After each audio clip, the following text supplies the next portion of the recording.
Hello everyone and welcome to Sunburned Albino lists his top 10 favorite Pokemon. Now, having the words Pokemon and top 10 in the title, I expect this video to have about 6 million views once it's been published for about 5 minutes, so it's likely that by the time you're watching it, I'll be off on my recently purchased private island, sipping on an alcoholic drink even though I'm not yet 21. But what are the cops gonna do? Charter a helicopter to come take me back to the laws of the states? They obviously haven't heard of my anti-air defenses. It's gonna be a goddamn fortress. But enough about my staggering riches.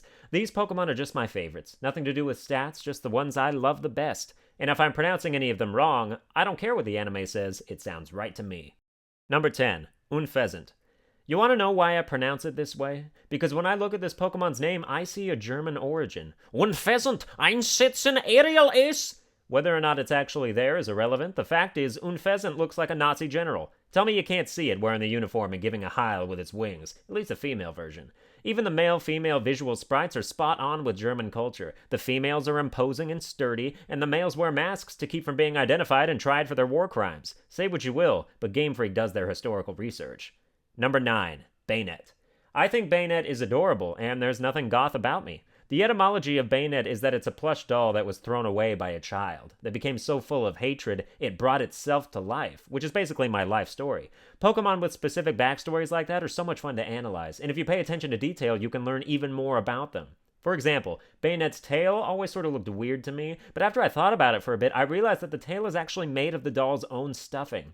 The child threw away its doll because she literally tore it a new asshole, and the stuffing hardened with spiritual energy and became the tail. That's cool as hell! Banette's mouth is zipped up because the energy inside it would escape if ever given the chance, and since Banette has full control over this zipper, you can infer that it has unfinished business with the child who threw it away. Otherwise it would release the energy and cross over like ghosts do. That's also cool as hell!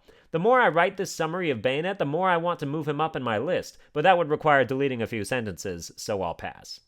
Number 8. Maractus.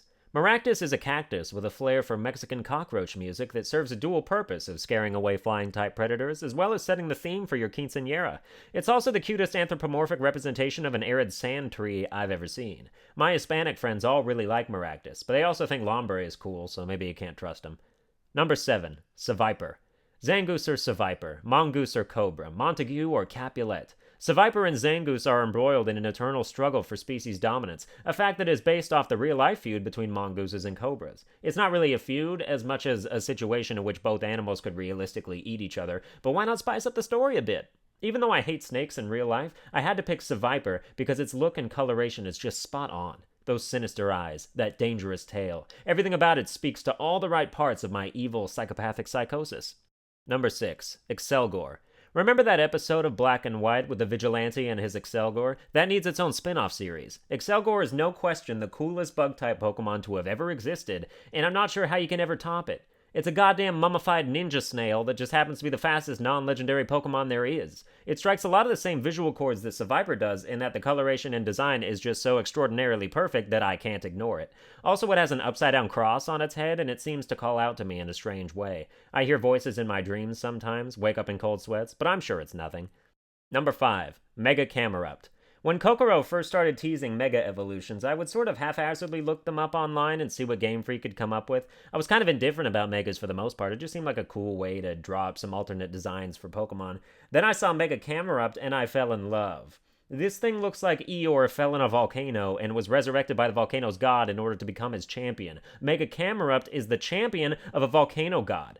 When I read the comments about its appearance, I was shocked to find that many people didn't like it, and that's when I remembered that Pokemon has the single most vocally dumb fanbase in existence. Some of you really want a light type? Are you kidding me? There should be a crossover Pokemon and Yu-Gi-Oh game. No, there shouldn't! And Flygon doesn't need a Mega. It just needs 20 more base attack. Did you know Flygon and Trapinch have the same attack stat? Maybe Trapinch deserves the Mega.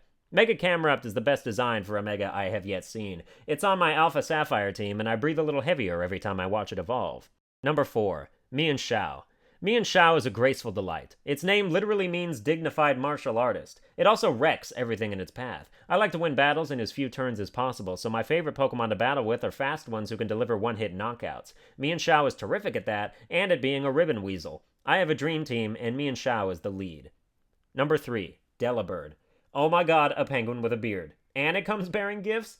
We've all hypothesized new Pokemon, right? If we had the rights to make our own game or submit our ideas to Game Freak. Well, in addition to the other 120 or so Pokemon I've conceptualized, I came up with an evolution for Delibird, Sandtalk. That's Santawk, like Santa and Hawk. It's genius, I know. I can't draw for shit, so for now the totally awesome image remains in my brain, but you know that's a great name. I commissioned a painting of this adorable bird from an Asian friend of mine to put on my wall. She does good work. She also won't return my calls, and she won't marry me, so I'm starting to annoy her boyfriend. Number 2, Wynaut. Wynaut should be the mascot of Pokemon. Pikachu be damned. That's a bold statement to make, so I'll tell you why I'm making it. Wynaut goes through life with a perpetual smile on its face. It even smiles while taking a fire blast to the head. It remains in good spirits no matter the odds, a lesson that can surely be postered up for the world to see. It also never attacks, it only counterattacks. Don't instigate, but always stand up for yourself. Wynaut is so full of life lessons it could have its own Bible. I once caught a Wynaut with a Master Ball because I wanted one, but I didn't want to hurt it to make it easier to catch. There's being a trainer and there's being a monster, and I will never be a monster to this adorable little guy. And now for number 1, my all-time favorite Pokemon, no contest. I'll give you a hint. You revive it from a fossil. Now, before I give you any time to think about it, the answer is Amaura! Do words even need to be said? This is the most adorably, sickeningly cute Pokemon to ever live on Earth 100 million years ago. The Aurora Borealis is growing out of its head. It has the biggest proportionally blue eyes I've ever seen, and it wears an ice cube as an accessory. When you look into this Pokemon's eyes, you remember what it is to be a true fan, to love them unconditionally, and to unlock their hidden potentials. I've grown up with Pokemon for 17 years, introduced to them when I was 3, and I've never faltered in my devotion to their universe. 17 years from now, I expect that will still be the case. Thanks for watching. I hope you enjoyed it. Like, share, and subscribe, and that whole thing, and I'll see you guys next time.